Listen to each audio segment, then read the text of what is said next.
Hello everyone, আমি Shampa from Shampa's kitchen story. আপনাদের সবাইকে আমার চ্যানেলে স্বাগত জানাই। আজকের রেসিপি যেটা আমি দিয়েছি সেটা অবশ্যই আপনারা থাম্বনেল দেখেই নিয়েছেন। এটা আমি আমার হাজবেন্ডের জন্মদিন উপলক্ষে বানিয়েছিলাম, তাই আপনাদেরকে স্টেপ বাই স্টেপ আমি দেখাচ্ছি যে কিভাবে আমি এটা বানিয়ে নিয়েছি।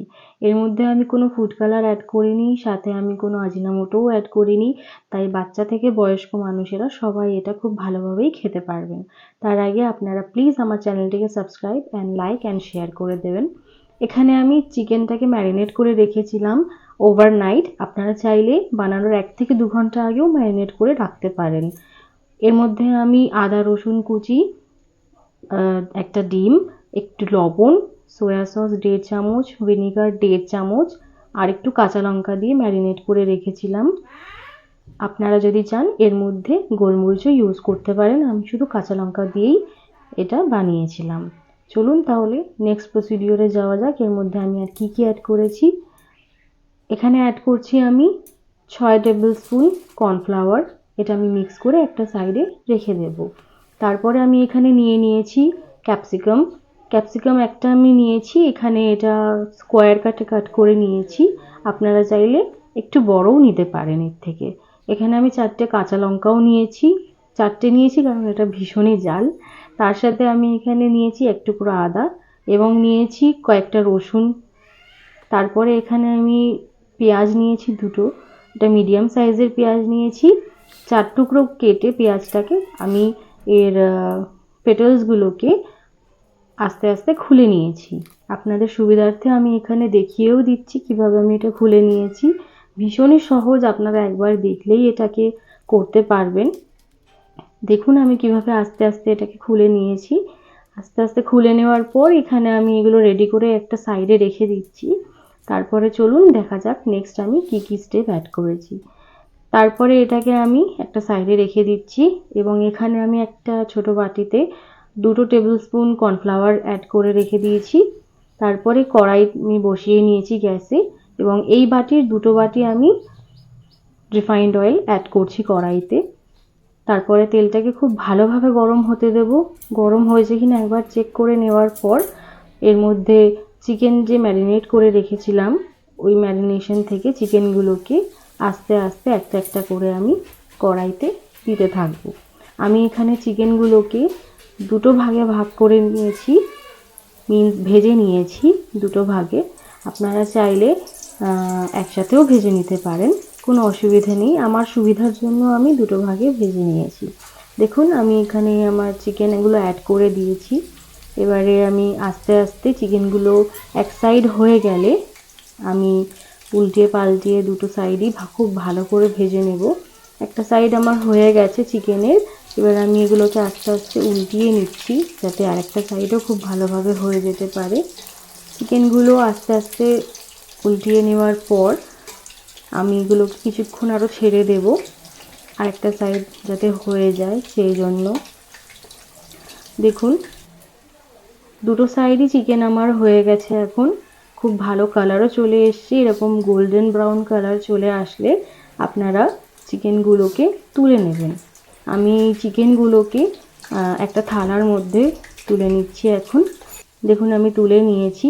এবার আপনাদেরকে দেখাই চিকেনটা ভেতর থেকে কতটা হয়েছে। দেখুন কতটা সফট অ্যান্ড জুসি হয়েছে চিকেনটা। আপনারা চাইলে এগুলোকে অ্যাজ আ স্টার্টারও খেয়ে নিতে পারেন সসের সাথে, তবে সবগুলো একসাথে খেয়ে নিলে তো চিলি চিকেন হবে না, তাই আমি গ্রেভিওয়ালা চিকেন বানাবো। তাহলে চলুন নেক্সট স্টেপে যাওয়া যাক। এখানে আমি থালার মধ্যে সব চিকেনগুলোকে ভেজে তুলে নিয়েছি। কতটা সুন্দর লাগছে দেখুন দেখতে, কোনো আর্টিফিশিয়াল কালার ছাড়াই। তাহলে নেক্সট স্টেপে যাওয়া যাক। এখানে রসুনটাকে আর কাঁচা লঙ্কাটাকে আমি ছোট ছোট করে কেটে নিয়েছি একদম কুচি করে, আর আদাটাকে গ্রেট করে নিয়েছি। এবার কড়াই থেকে এক্সট্রা তেলগুলোকে আমি আলাদা করে রেখে এর মধ্যে কিছুটা তেল অ্যাড করেছি। তার মধ্যে আমি রসুন কুচিগুলো আর আদাটাকে আগে অ্যাড করে নিচ্ছি। এটাকে খুব হালকাভাবে ভেজে নেব, খুব বেশি গোল্ডেন ব্রাউন করব না বা পুড়িয়ে ফেলবো না, যাতে তিতো না লাগে খেতে ডিশটা। তো আমি একদম হালকা হাতে এটাকে ভেজে নিচ্ছি। তারপরে এর মধ্যে অ্যাড করছি পেঁয়াজটাকে। পেঁয়াজ অ্যাড করার পর খুব বেশি পেঁয়াজটাকে ভাজবেন না বা গলিয়ে নেবেন না, কারণ পেঁয়াজ আর ক্যাপসিকামটাকে একটু হালকাভাবে ভেজেই তার মধ্যে সবকিছু আমাদের অ্যাড করতে হবে, যাতে এদের ক্রাঞ্চিনেসটা বজায় থাকে। আপনারা অবশ্যই রেস্টুরেন্ট বা অন্য জায়গায় খেয়েছেন, যেখানে দেখবেন পেঁয়াজ আর ক্যাপসিকামটা কিন্তু একটু হালকা ক্রাঞ্চিনেসই থাকে, একদম গলে যায় না।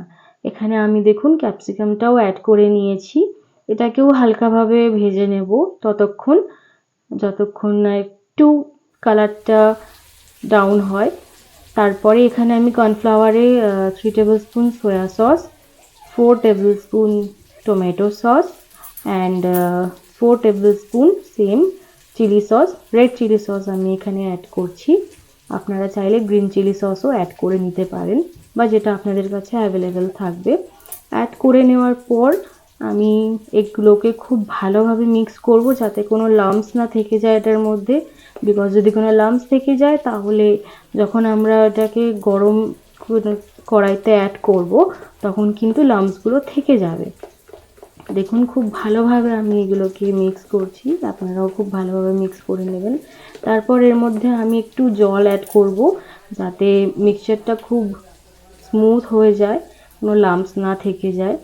জল অ্যাড করে নেওয়ার পর আমি খুব ভালোভাবে মিক্স করছি স্মুথলি। দেখুন কতটা স্মুথ হয়ে গেছে এখন ব্যাটারটা। তাহলে চলুন এবার এটাকে মিক্স করব। তার আগে চিকেনটাকে আমি কড়াইতে অ্যাড করে নিচ্ছি। কড়াইতে অ্যাড করে নেওয়ার পর চিকেনটাকেও সব কিছুর সাথে খুব ভালোভাবে মিক্স করে নেব, একটু নাড়িয়ে চাড়িয়ে নেব কিছুক্ষণ, যাতে সব কিছু এটার সাথে মিক্স হয়ে যায়। কিছুক্ষণ নাড়িয়ে চাড়িয়ে নেওয়ার পর এবার এটার মধ্যে মিক্স করে রাখা কর্নফ্লাওয়ারের ব্যাটারটা এর মধ্যে অ্যাড করব। চলুন তাহলে কর্নফ্লাওয়ারের ব্যাটারটার মধ্যে অ্যাড করা যাক। এখানে আমি এটা এবার অ্যাড করছি। অ্যাড করে নেওয়ার পর এবার এটাকে খুব ভালোভাবে মিক্স করবেন, যাতে tomato sauce and red chilli সসের যে কাঁচা গন্ধটা আছে ওটা যাতে একটুখানি বেরিয়ে যায়, কারণ ওটা মোটেই ভালো লাগবে না স্মেলটা আসলে। তাহলে এখানে খুব ভালোভাবে আমি মিক্স করছি, দেখুন হালকা হাতে মিক্স করে নেওয়ার পর অল্প একটুখানি আমি জল অ্যাড করলাম, যাতে পুড়ে না যায়। আর এখানে কিন্তু আমি ফ্লেমটা একদম হাই করে রেখেছি এই টাইমে, বিকজ চাইনিজ এই রান্নাটাতে ফ্লেমটা কিন্তু একদম লো বা মিডিয়ামে এই স্টেজে রাখা যাবে না, এটাকে হাই ফ্লেমেই করতে হবে। এখানে আমি জলটা মিক্স করে নিয়েছি, তারপরে দেখুন টেক্সচারটা কত সুন্দর এসছে চিকেনের। এখানে আপনারা যদি চান এটাকে এই স্টেজে নামিয়েও নিতে পারেন, বাট আমি এখানে গ্রেভি করব, সেই জন্য এর মধ্যে আমি 2 গ্লাস জলও অ্যাড করে নিয়েছি। তার সাথে আমি একটুখানি 1.5 চামচ মতন লবণও অ্যাড করে নিয়েছি, বিকজ এর আগে আমি লবণ অ্যাড করিনি, আপনারা দেখেছেন, শুধুমাত্র মিক্সচারে ছাড়া। তো এখানে আমি লবণটা অ্যাড করে নেওয়ার পর আর জলটা অ্যাড করে নেওয়ার পর খুব ভালোভাবে মিক্স করে নিচ্ছি। এবার এটাকে হাই ফ্লেমে খুব ভালোভাবে ফুটতে দেবো, যাতে সস অ্যান্ড গ্রেভির ব্যাটারটা খুব ভালোভাবে চিকেনে ঢুকে যাক। অবভিয়াসলি কোটিং করা আছে, বাট কোটিংটা ভীষণই পাতলা আছে চিকেনের, তাই খুব বেশি খারাপ লাগবে না। দেখুন এখানে কতটা সুন্দর কালার অ্যান্ড টেক্সচার হয়ে এসছে চিলি চিকেনের। আমি আপনাদেরকে গ্রেভিটা অ্যান্ড চিকেনটা দেখাচ্ছি একবার তুলে, তার সাথে পেঁয়াজ অ্যান্ড ক্যাপসিকামের টেক্সচারটাও দেখাচ্ছি। খুব বেশি দেখুন গলে যায়নি, অ্যান্ড ক্রাঞ্চিনেসটাও বজায় আছে ক্যাপসিকাম পেঁয়াজের, অ্যান্ড গ্রেভিটাও খুব পাতলা বা খুব মোটা নয়, একদম মিডিয়াম আছে, যাতে আপনার রাইস বা যে কোনো কিছুর সাথে খেতে পারেন। এবার আমি একটা বোলের মধ্যে এটা ট্রান্সফার করে নিচ্ছি, যাতে এটা সার্ভ করা যায়। এবং এটার ওপরে আমি একটুখানি পেঁয়াজ কলি পাতাও দিয়ে নেবো গার্নিশিংয়ের জন্য। চলুন আগে এটা আমরা বের করে নিই একটা বোলের মধ্যে। বের করে নেওয়ার পর এর মধ্যে পেঁয়াজ কলি পাতা দিয়ে গার্নিশিং করে নিচ্ছি।